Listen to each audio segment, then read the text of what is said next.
To all the drivers out there delivering holiday cheer across our great country, season's greetings and a huge thank you from the Allen Lund Company.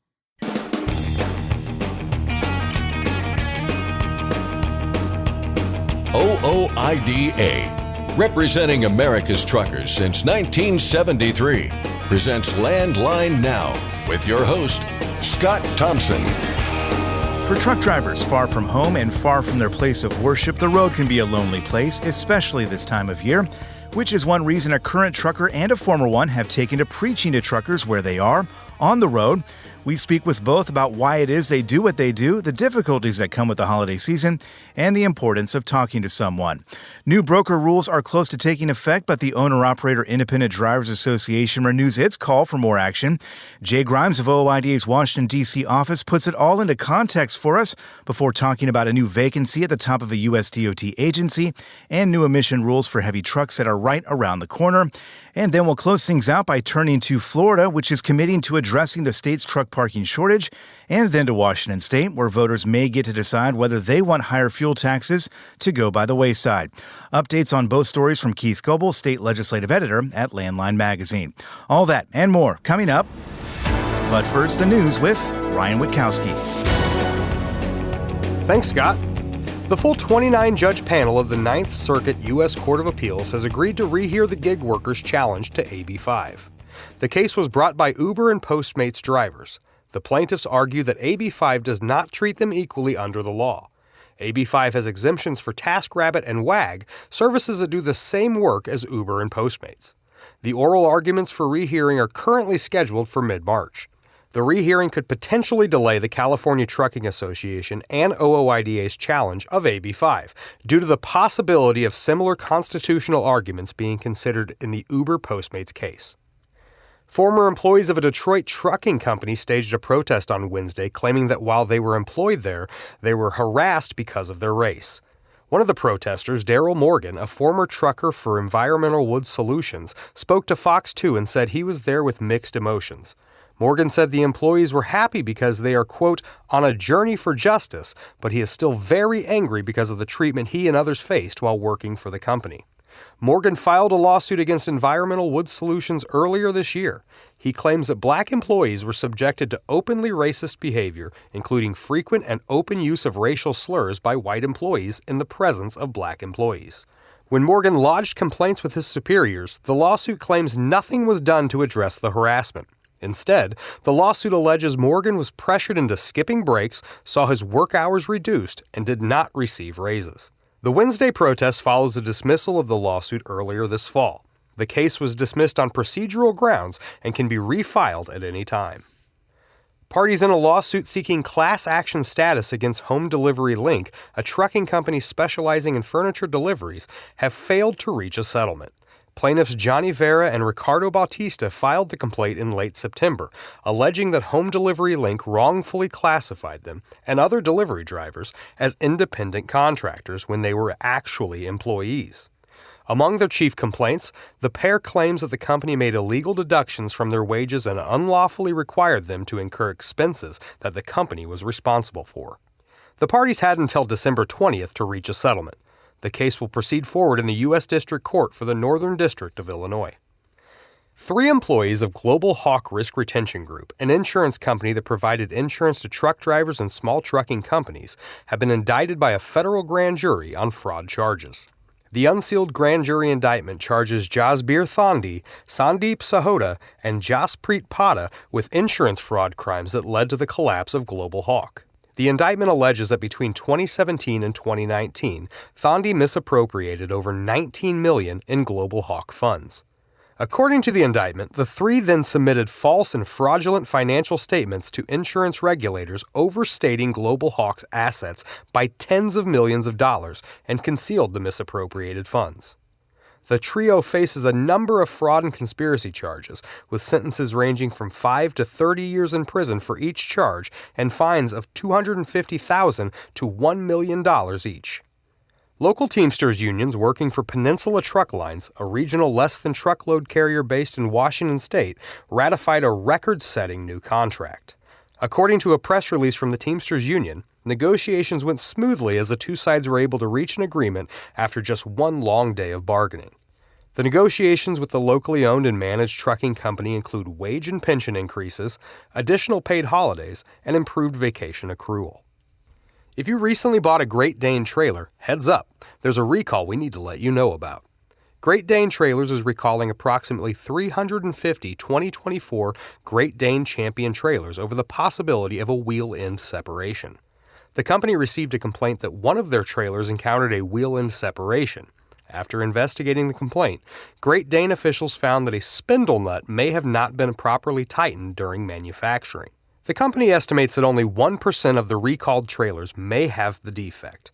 However, the recall will allow Great Dane to determine just how widespread the issue is and what parts are required to remedy the problem. An Illinois man is accused of stealing more than $50,000 from Ian Johnson Trucking. According to KCHA News, Robert Higgins forged stolen blank checks and then deposited them into accounts he and another individual owned. One of the checks was forged for almost $30,000. The Mitchell County Sheriff's Office arrested Higgins in mid-November. He faces felony charges for second-degree thefts, conspiracy to commit a non-forcible felony, and forgery. Higgins was released from jail on a $10,000 bond. A truck driver was injured on Wednesday when a piece of debris flew off a dump truck and struck the tractor-trailer that he was driving. The incident happened on Interstate 83 near the Queen State Bridge in York County, Pennsylvania. After the debris hit his truck, the driver sideswiped a second tractor-trailer, tearing open its fuel tanks. Interstate 83 was shut down while the fuel was cleaned up and emergency medical services tended to the injured trucker. No word on the extent of his injuries. Heading into Christmas, there is yet another merger and acquisition to add to the lengthy list of transactions this year. Hub Group is expanding its Final Mile service with the acquisition of Forward Air Final Mile. The purchase comes with a $262 million price tag, and Hub Group says it will increase its Final Mile revenue from $192 million to $481 million. 5 executives with Knight Swift Transportation won't be getting as big of incentive bonuses thanks to a new plan approved by the board of directors this past week. Before the agreement, key executives were eligible to receive millions of stock equity units as a performance incentive bonus. The new agreement slashed that to anywhere between 60,000 stock units down to 14,000 stock units, depending on the executive. And finally, Jelly Roll, the rapper turned country singer, recently played 2 pop-up concerts in Tennessee Walmart parking lots. The cost of admission? A new unwrapped toy. Earlier this year, the singer wrapped up his Backroad Baptism tour, which raised nearly $600,000 for at-risk youth. Following the tour, Jelly Roll took to social media in October and announced he had partnered with Hasbro, Coca-Cola, iHeart, and Metro Nashville to create the, quote, biggest toy drive in Nashville's history. The 2 pop-up concerts, along with collection bins at 8 Nashville area Walmart stores, filled a semi-trailer. The toys were delivered Sunday, December 16th to the Last Minute Toy Store, which provides toys to underprivileged children during the holidays. That's Landline Now News for today. I'm Ryan Witkowski.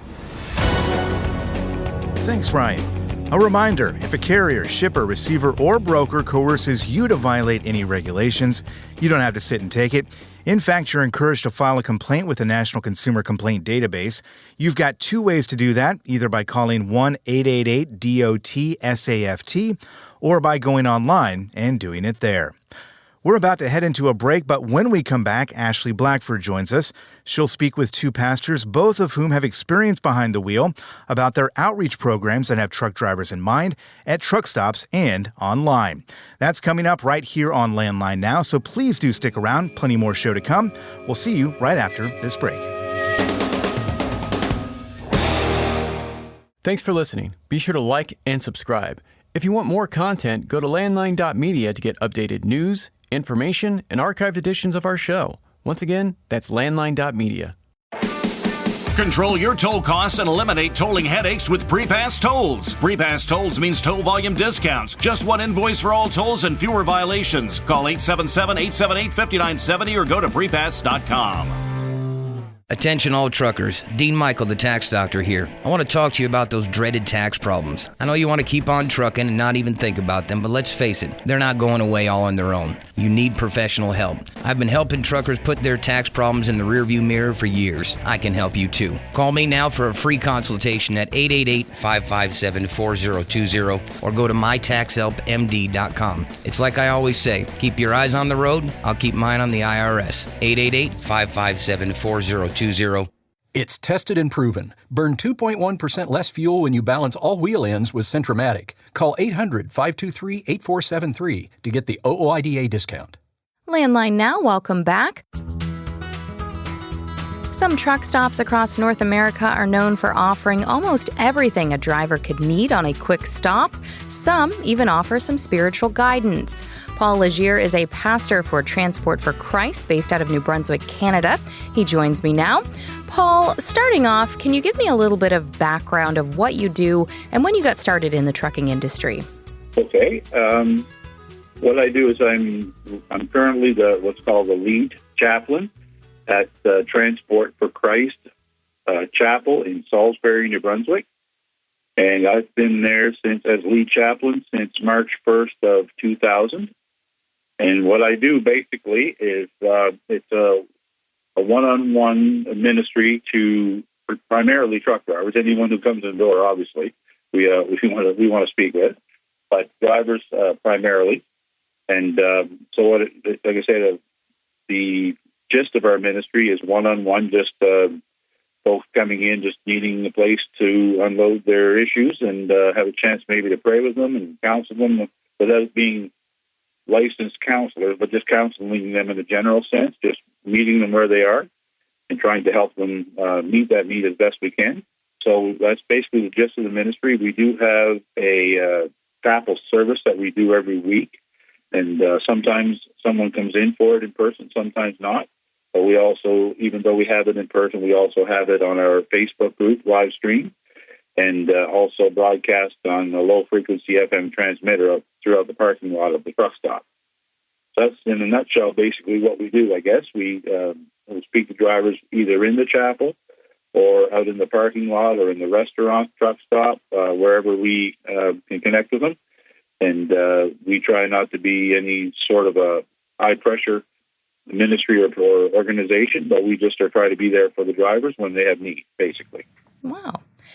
Now, you used to be a truck driver?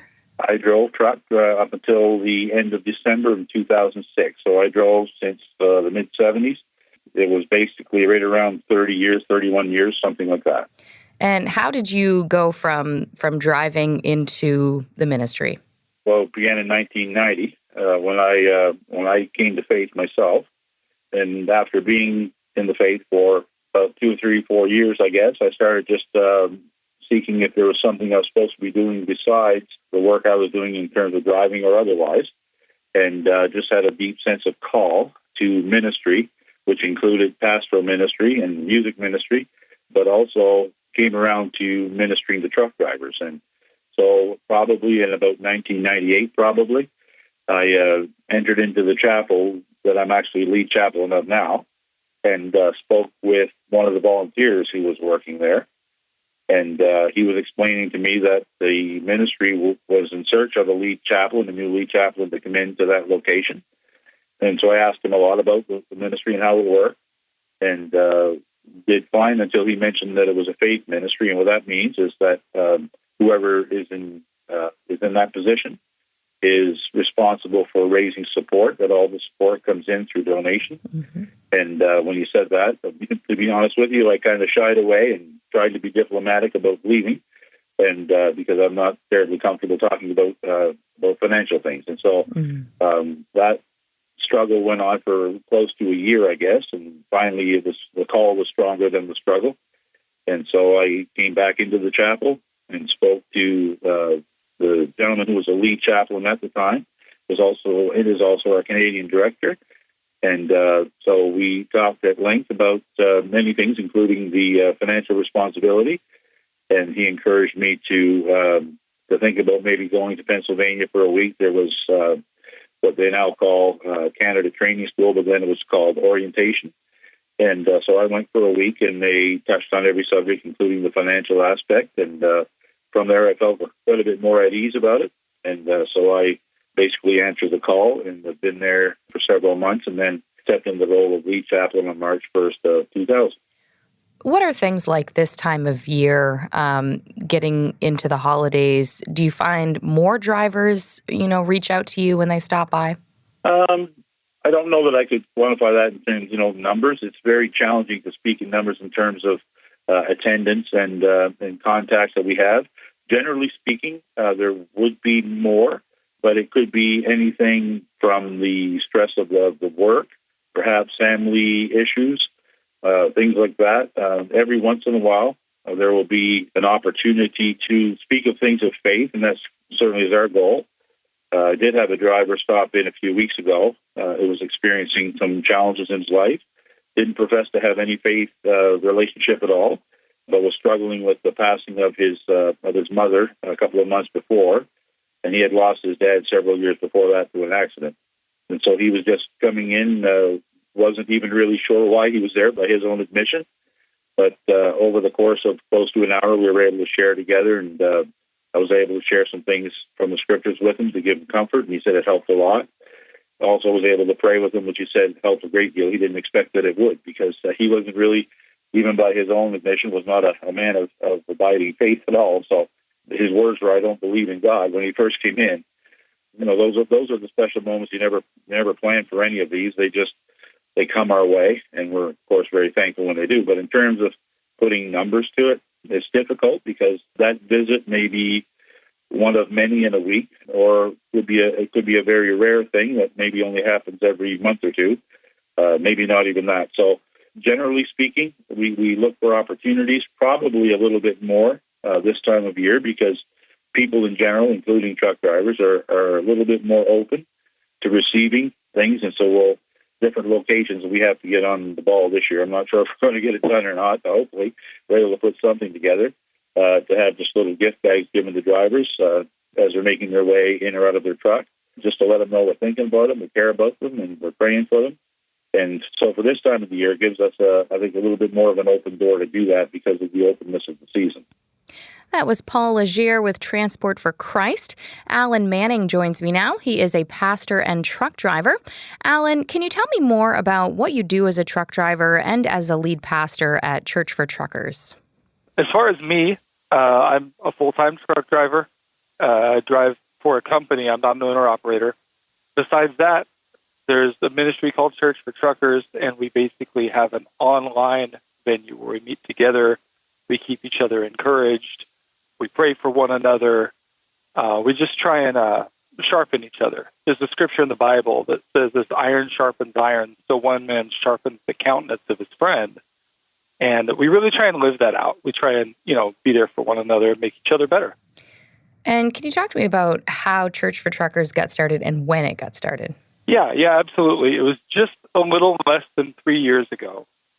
And I was on the road. I was an over-the-road driver at the time doing 48 states. And I'm a Christian, obviously. I realized that I could watch sermons online, and I could listen to scripture on my Bible app.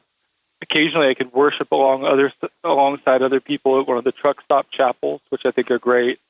But I didn't have an ongoing connection all the time with people, with other believers, even my family.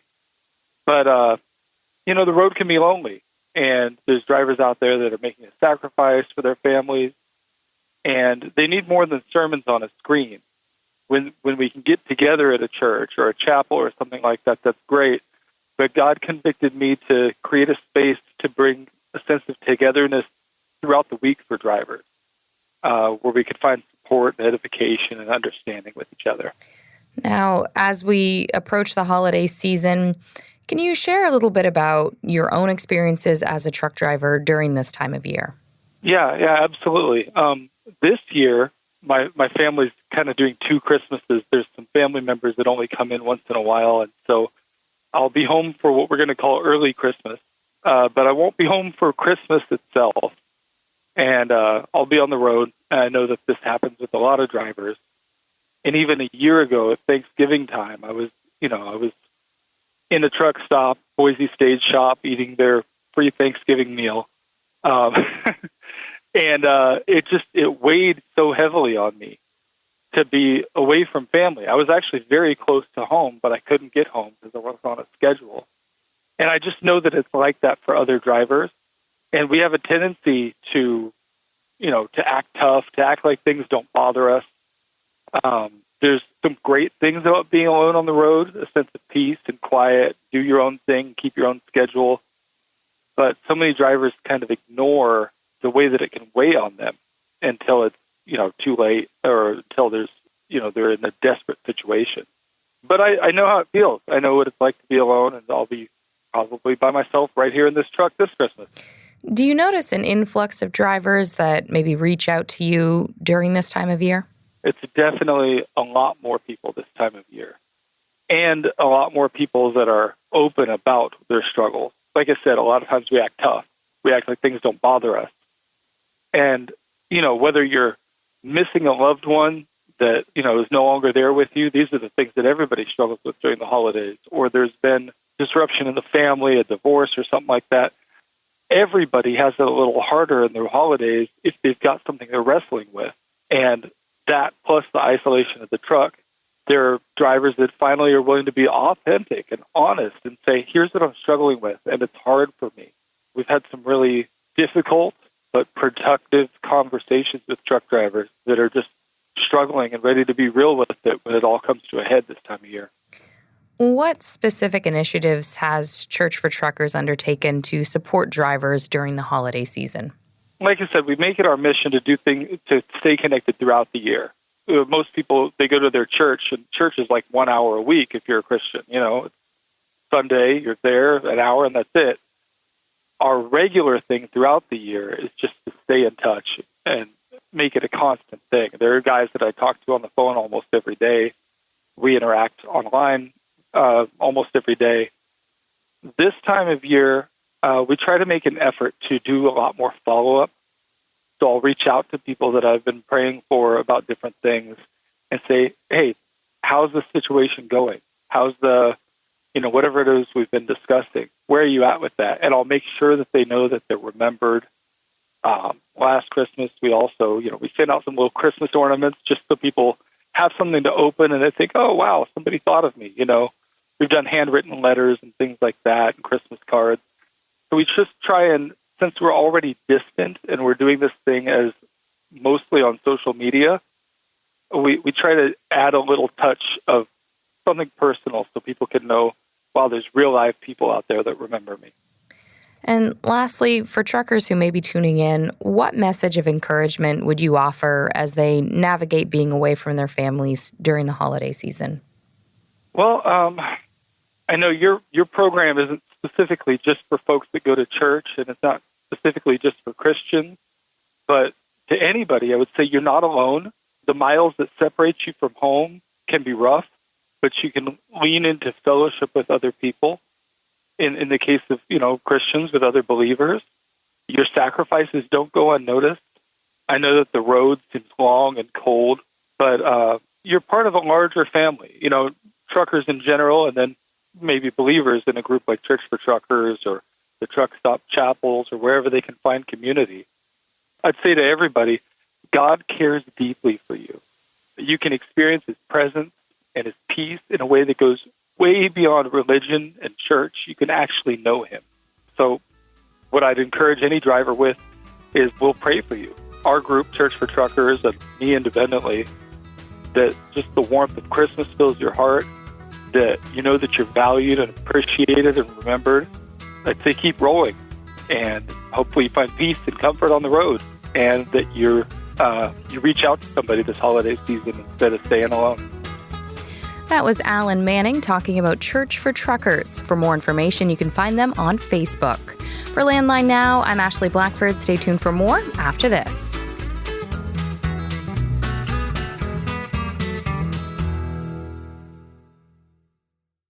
Today's rising costs affect everyone. Replace your harmonic damper with a genuine VibraTech TVD viscous damper to prevent costly repairs and downtime. Keep your money in your pocket and your truck on the road with VibraTech TVD. Recommended replacement at 500,000 miles or 15,000 hours. Ready to make more money? Use a better load board. For a limited time, get 50% off Truckstop Load Board Pro. Just go to truckstop.com/go and enter promo code READY2023 when you purchase Load Board Pro.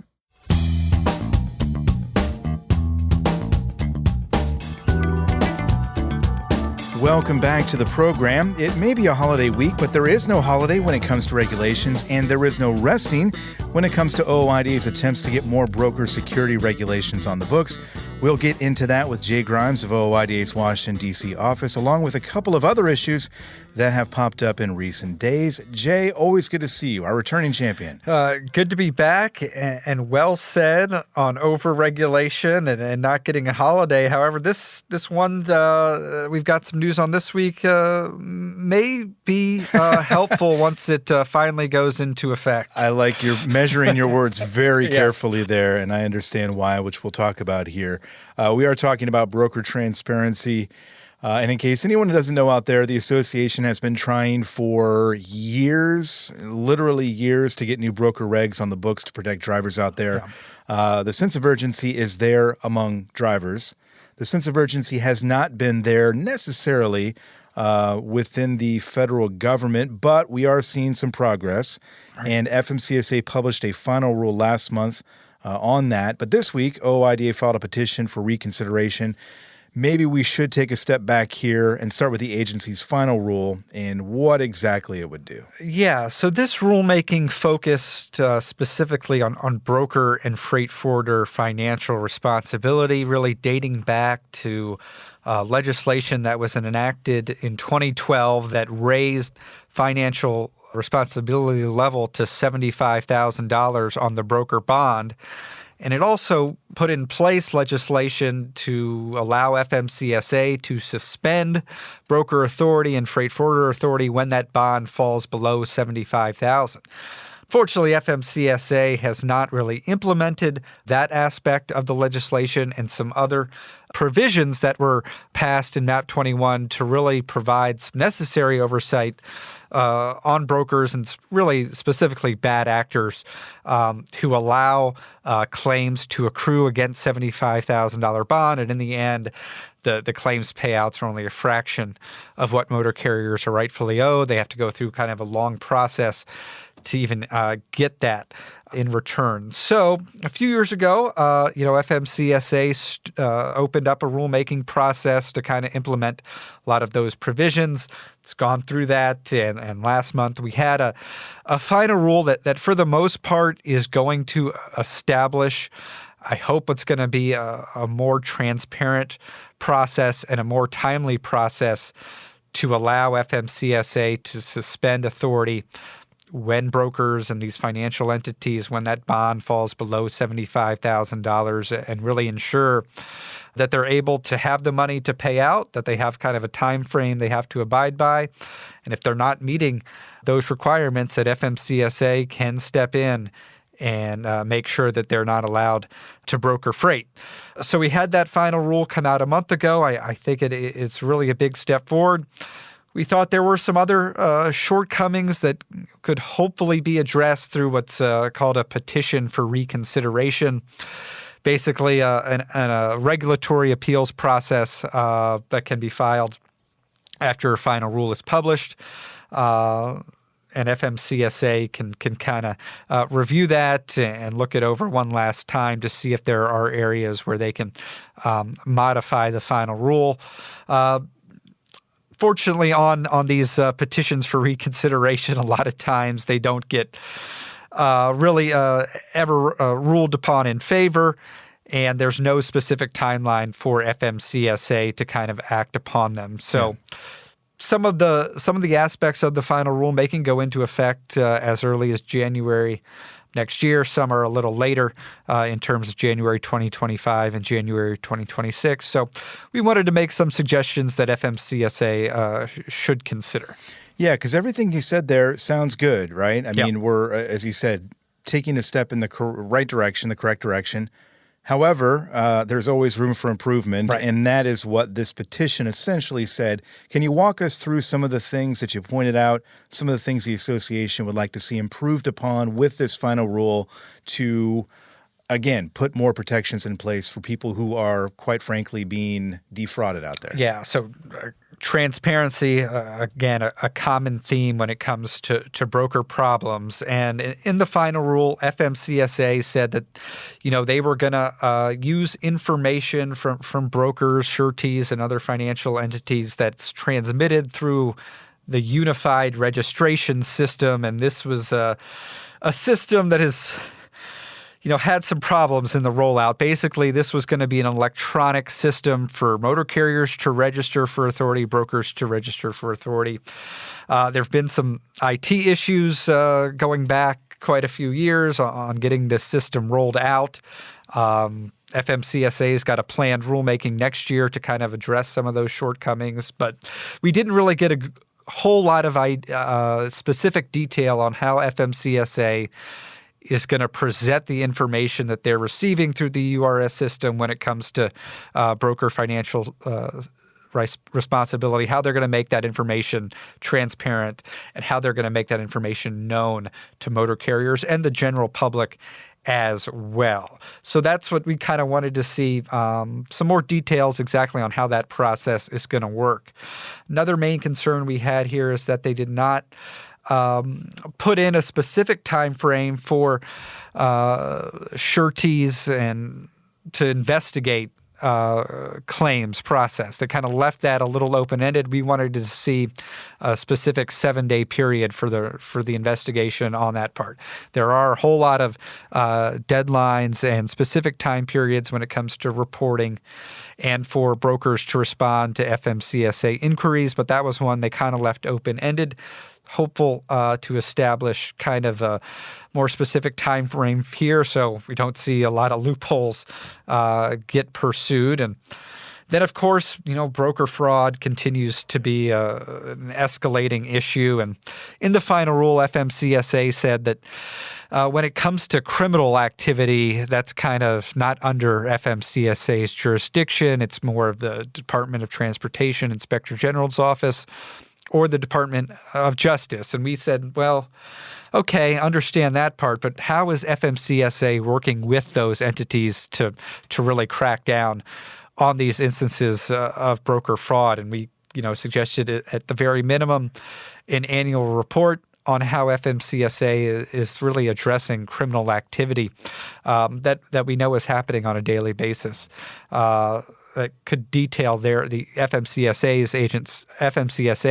specific efforts to combat broker fraud. And certainly we've been in discussions with not only FMCSA, but with the DOT as well and other industry stakeholders to try and identify, penalize, and protect against this ongoing fraudulent activity. So a few recommendations that we think would strengthen the final rule, but I think overall this is one that's hopefully going to be helpful once it starts being implemented down the line.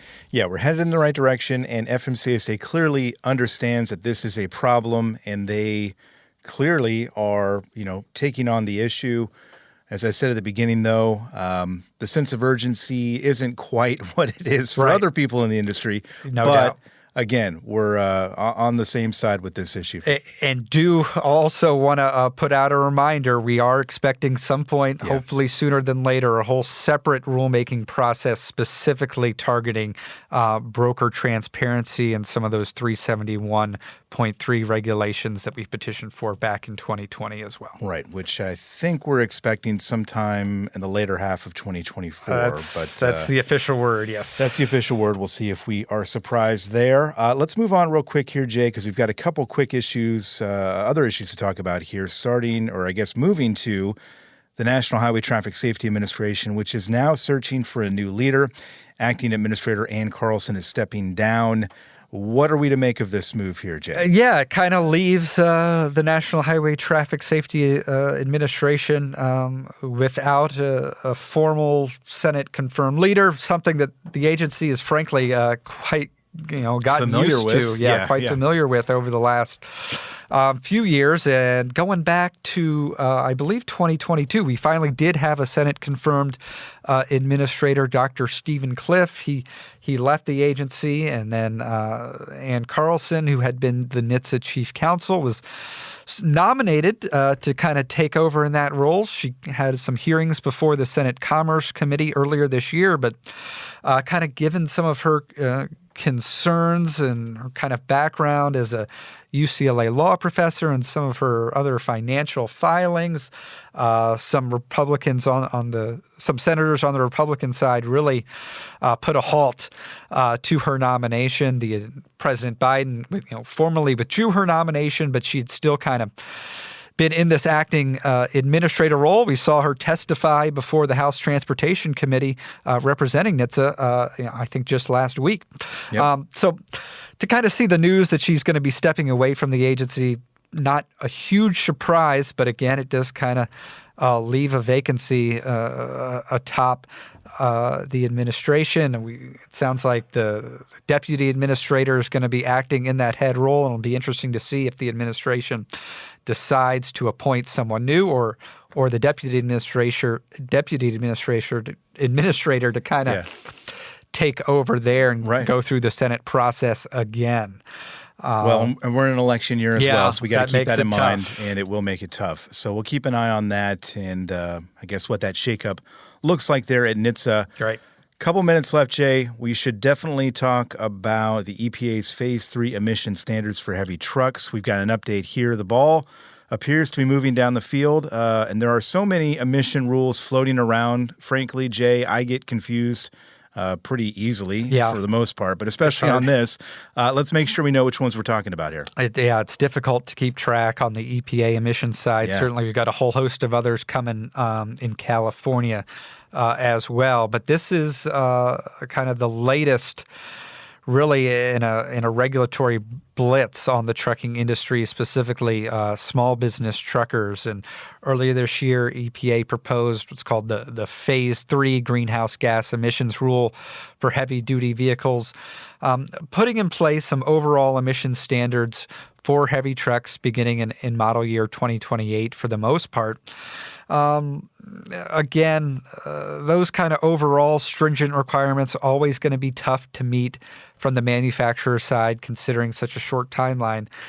This one really raised our eyebrows because it also incentivized manufacturing levels and requirements for zero emission and electric vehicles for commercial motor vehicles, which really is kind of a step too soon given the lack of EV charging infrastructure on the commercial side, given the lack of battery performance, battery charging time, whole lot of unanswered questions when it comes to EVs and the commercial motor vehicle sector. Are they going to be ready for prime time by the time this rulemaking now looks like it's going to be on track to be finalized as soon as next year? So we had the notice of proposed rulemaking earlier this year. Now they've sent the final rule to OMB. Expect that's going to be published in March, kind of a sign that they're moving full speed ahead on this latest rule, which I think is going to contain a lot of the questionable aspects that we saw in the proposal. So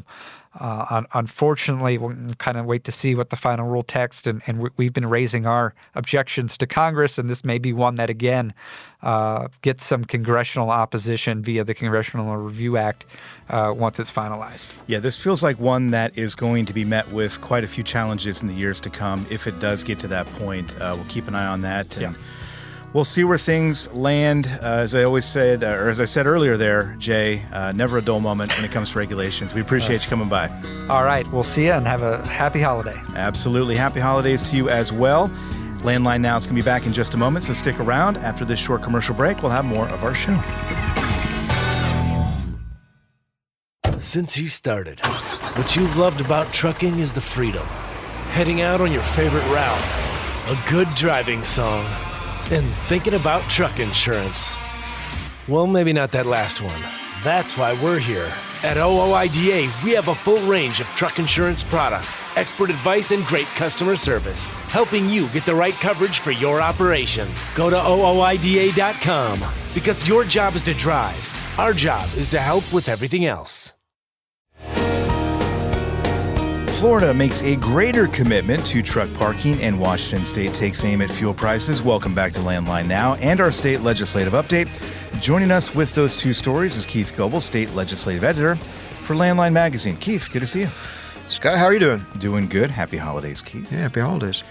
Let's start with some encouraging news here out of Florida, where the governor, Ron DeSantis, has carved out $25 million in the state's transportation budget for truck parking improvements. This is really part of an ongoing commitment there in the Sunshine State, Keith, and this looks to be a continuation of that commitment there.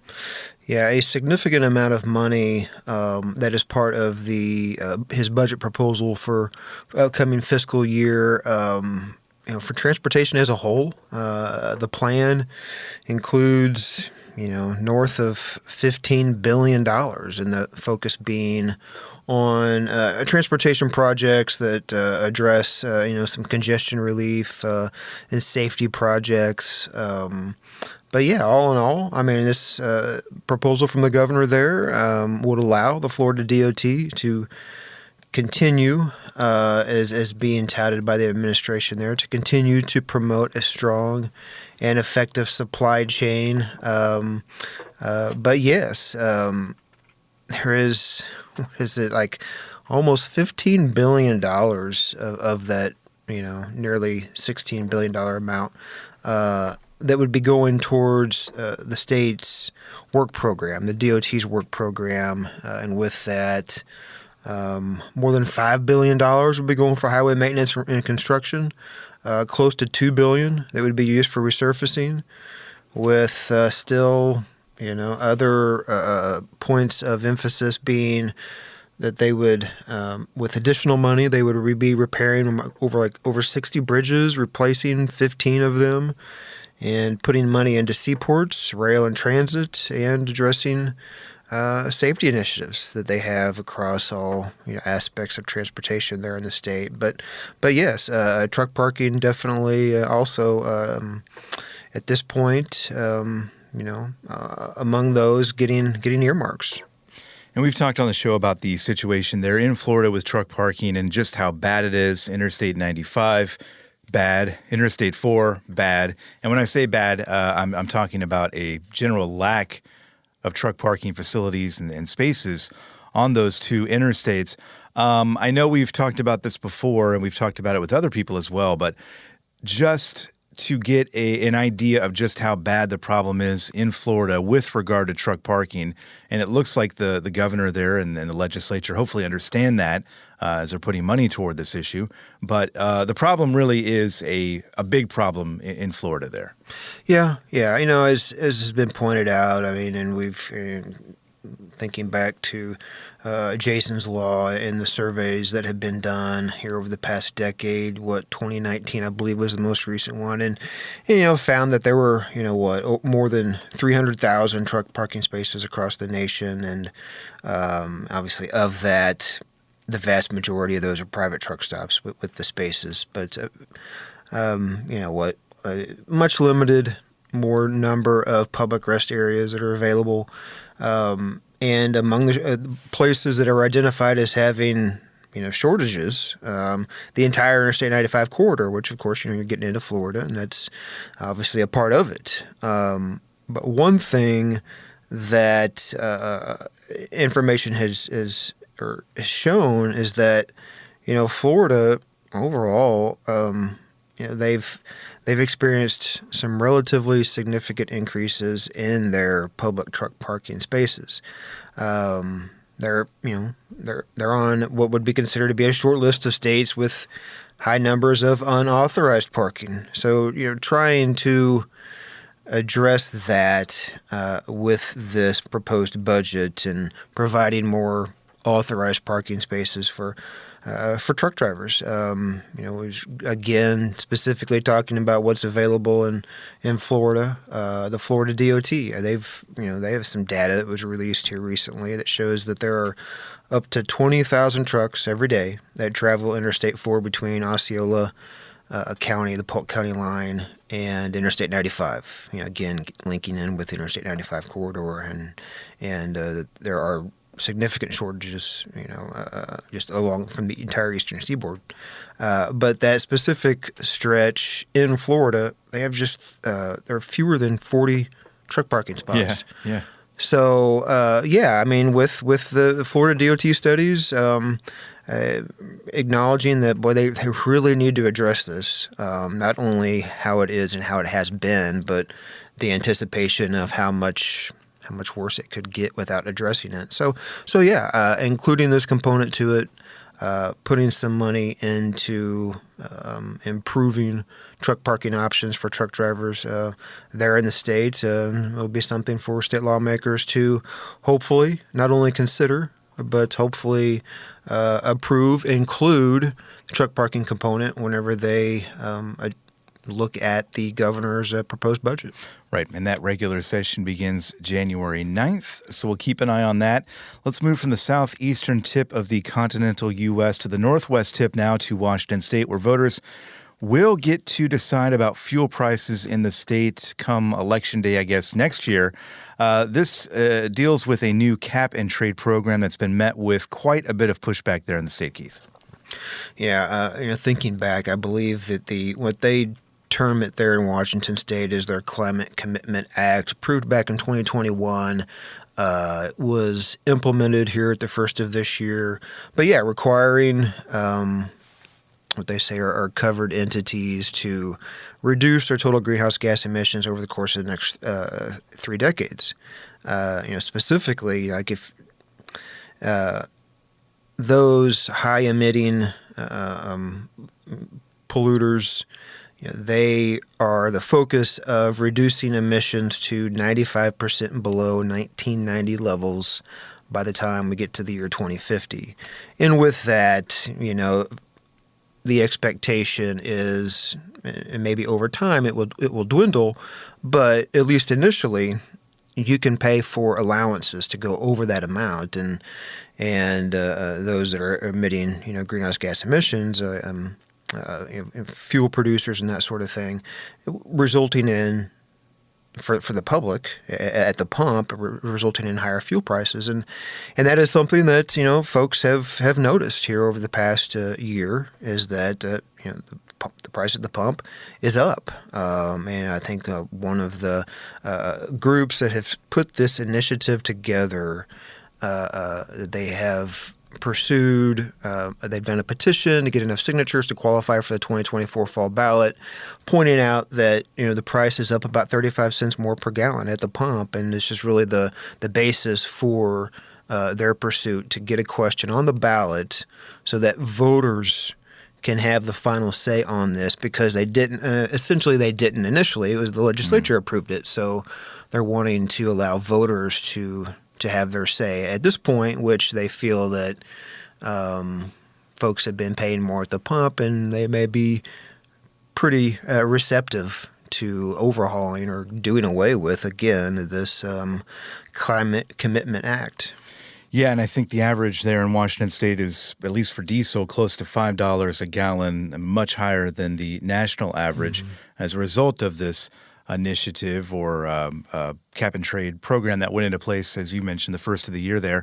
Initiative 2117 is the ballot measure that we'll see on the ballot in November. Anything the legislature can do in the meantime before then, or is this pretty much headed to the ballot box for sure? Well, what this initiative authorizes is the issue to go to the legislature. If the legislature approves it, then it doesn't need to go to the ballot. Gotcha. If the legislature does not approve it, then it would go to the ballot. So yes, again, in effect, giving voters the final say. Going to be a busy 2024, Keith. You'll stay on top of it, and you'll keep us updated. We appreciate it, as always. Yeah, thanks for having me. Our thanks to Keith Goebel of Landline Magazine, and our thanks to you for listening. That's our show for today. We'll see you again next time. Until then, take care and drive safe, and happy holidays from all of us here at Landline Now.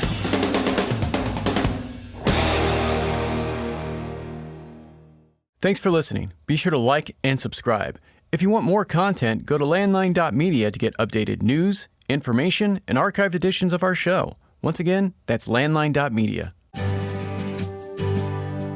I'm a dad, a son, a husband, wife, I'm a writer, photographer. I farm. I'm a veteran. I love old cars, fishing, my kids, Chrome. And I am a professional truck driver. And together we are OOIDA.